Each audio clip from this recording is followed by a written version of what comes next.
ಏನಾಗಿದೆ, ಒಂದು ಯುದ್ಧ ರೀತಿ ಶುರುವಾಗಿದೆ. ಯಾಕಂದರೆ RSSಗೆ ಕೋರ್ಟ್ ಕೂಡ ಪರವಾನಗಿ ಕೊಟ್ಟಿದೆ. ಆದರೆ ಕೆಲವೊಂದು DSS ಸಂಘಟನೆಗಳು, ಆಮೇಲೆ ದಲಿತ ಸಂಘಟನೆಗಳು ಅದಕ್ಕೆ ನೇರವಾಗಿಯೇ ವಿರೋಧ ಮಾಡ್ತಾರೆ. ಅವ್ರಿಗೆ ಮಾಡಿರ್ತಾರೆ, ಕೋರ್ಟ್ ಆದೇಶ ಕೊಟ್ಟರು ಕೂಡ ಅವ್ರು ಯಾವ ರೀತಿ ಮಾಡ್ತಾರೆ ನಾವು ನೋಡ್ತೀವಿ. ಅವತ್ತೇ ನಾವು ಪಥಸಂಚಲನ ಮಾಡ್ತೀವಿ. ನೋಡಿರಿ, ಪಥಸಂಚಲನ ಭೀಮ್ ಆರ್ಮಿ ಅಲ್ಲ, ಭೀಮ್ ಆರ್ಮಿಯವರು ಪಥಸಂಚಲನ ಮಾಡ್ಲಿಕ್ಕೆ ನಮ್ಮದೇನು ವಿರೋಧ ಇಲ್ಲ. ಸಂವಿಧಾನಾತ್ಮಕವಾಗಿ ಅದಕ್ಕೂ ಹಕ್ಕೈತಿ. ಅವರೂ ಮಾಡಲಿ, ಅವರು ಒಂದು ದಿವಸ ಮಾಡಲಿ, ಇವರು ಒಂದು ದಿವಸ ಮಾಡಲಿ. ನೀವು ನಿಮ್ಮ ಭೀಮ್ ಆರ್ಮಿ ಒಳಗೆ ಸಾಬ್ರು ಅದಾರ, ಸಾಬ್ರನ್ನ ತೊಗೊಂಡು ನಿಮ್ಮ ಭೀಮ್ ಆರ್ಮಿ ಭೀಮರಾವ್ ಅಂಬೇಡ್ಕರ್ ಅವರು ಮುಸ್ಲಿಮರ ಬಗ್ಗೆ ಏನು ಹೇಳ್ಯಾರ ಅನ್ನೋದು ಜಗತ್ತಿಗೆ ಗೊತ್ತದೆ. ಇಸ್ಲಾಂ ಅನ್ನುವಂಥದ್ದು ಮತ್ತೊಂದು ಧರ್ಮವನ್ನು ಸಹೋದರದಿಂದ ನೋಡುವುದಿಲ್ಲ. ಈ ದೇಶದಲ್ಲಿರುವಂಥ ಮುಸ್ಲಿಮರನ್ನು ಪಾಕಿಸ್ತಾನಕ್ಕೆ ಕೊಟ್ಟು ಕಳಿಸ್ಬೇಕಾಗಿತ್ತು ಅಂತ ಅವಾಗ 1944 ಹೇಳ್ಯಾರ ಅಂಬೇಡ್ಕರ್. ನೀವು ಭೀಮ್ ಆರ್ಮಿಯವರು ಆ ಸಾಬನ್ನು ತೊಗೊಂಡೇನು ಮಾಡಿರಲ್ಲ.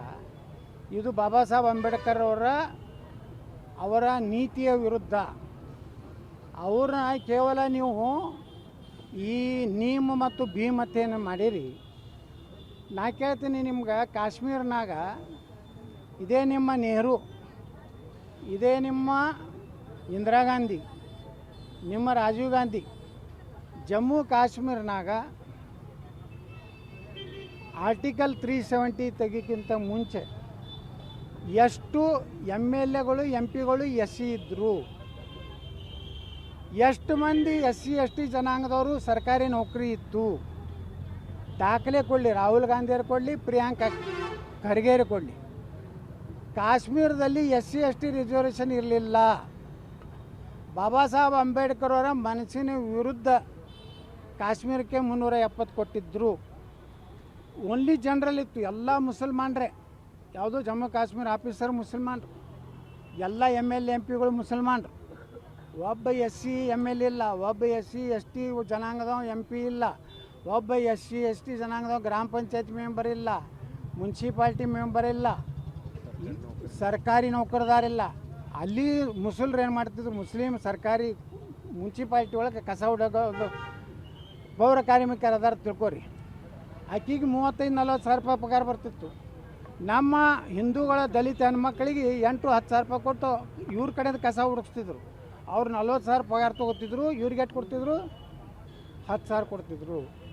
ನರೇಂದ್ರ ಮೋದಿಯವರು ಆರ್ಟಿಕಲ್ 370 ತೆಗೆದಿರ್ಲಕ್ಕಂದ್ರೆ ಇವತ್ತು ಆರ್ಟಿಕಲ್ 370 ಏನು ತೆಗೆದಾರಲ್ಲ, 5 ಮಂದಿ SC MLA ಅದಾರ ಜಮ್ಮು ಕಾಶ್ಮೀರದಲ್ಲಿ. ಇವತ್ತು ಅಂಬೇಡ್ಕರ್ ಅವರ ಕನಸು ನನಸಾಗಿದೆ. ಭೀಮ್ ಆರ್ಮಿ ನಿಜವಾಗಿ ನೀವು ದಲಿತರ ಬಗ್ಗೆ ನಿಮ್ಗೆ ಗೌರವ ಇದ್ದರೆ ಮೊದಲು ನಿಮ್ಮಲ್ಲಿ ಏನು ಸಾಬ್ರನ್ನ ಪದಾಧಿಕಾರಿ ಮಾಡಿರಿ, ಮೊದಲು ಕಿತ್ತು ಹೊಡೀರಿ. ನಿಮ್ಗೆ ಹಕ್ಕಿಲ್ಲ. ನೀವು ಏನು ಪರೇಡ್ ಮಾಡಿರಿ, ನೀವು ಒಂದು ಸಂಘಟನೆ ಮಾಡ್ಕೋರಿ, ನಮ್ದು ಏನೂ ತಕರಾಗಿಲ್ಲ. ಇದರಿಂದ ಪ್ರಿಯಾಂಕಾ ಖರ್ಗೆ ಅವರು ಇದ್ದಾರೆ. ಪ್ರಿಯಾಂಕಾ ಖರ್ಗೆ ಅವ್ರು ರೊಕ್ಕ ಭಾಳ ಐತ್ರಿ, ಸಿಕ್ಕಾಪಟ್ಟೆ. ಅವ್ರ ಅಪ್ಪನಿಂದ 50 ವರ್ಷದ ದುಡ್ಡ ಈಗ ತಳಗ ಇದು ಆಗ್ಯಾವ, ಕೊಳಿಲಾಕತ್ತಾವ ನೋಟುಗಳು.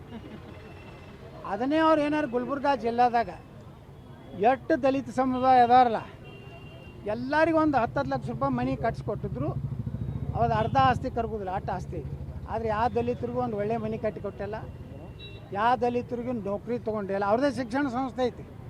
ದಲಿತರು 8 ಮಂದಿ ಲೆಕ್ಚರರ್ ಅದಾರ, ಪ್ರಿನ್ಸಿಪಾಲ್ರಿ 8 ಅದಾರ, ಅಲ್ಲಿ ಬ್ರಾಹ್ಮಣರು ಅದಾರ.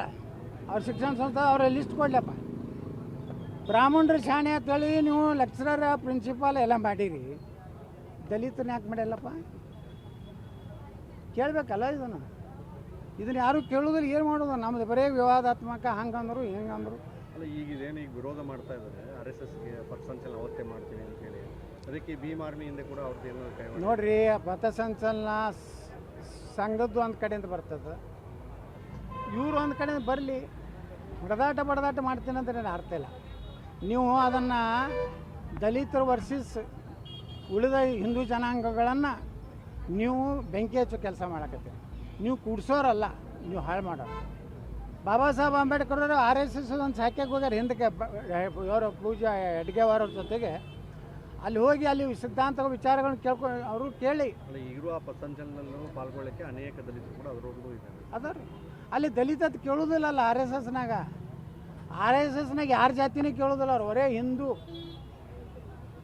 ಎಷ್ಟೋ ಮುಸಲ್ಮಾನರು ಸಹಿತ ಅದ್ರಾಗ ಕೆಲವೊಂದು ಕಡೆ ಪಥಸಂಚಲನದಾಗ ಸೇರ್ತಾರೆ. RSSನಾಗ ಹಿಂದೂ ಅಂಥೇಳಿ ನಮ್ಮದು ಸನಾತನ ಹಿಂದೂ ಬಗ್ಗೆ ಮಾತಾಡ್ತಾರೆ ಅವರು. ಅಂದ್ರೆ ಅಲ್ಲಿ ಜಾತಿ ಇಲ್ಲ. ಅವ ಯಾರು ದಲಿತರು ಅದಾನು ಗೊತ್ತಿಲ್ಲ, ಯಾರು ಬ್ರಾಹ್ಮಣ ಅದಾನು ಗೊತ್ತಿಲ್ಲ, ಯಾವ ಲಿಂಗಾಯತ ಅಂತ ಗೊತ್ತಿಲ್ಲ.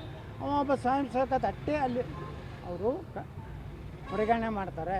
ಅದಕ್ಕೆ ನಾನು ಹೇಳ್ತೀನಿ ಈ ರೀತಿ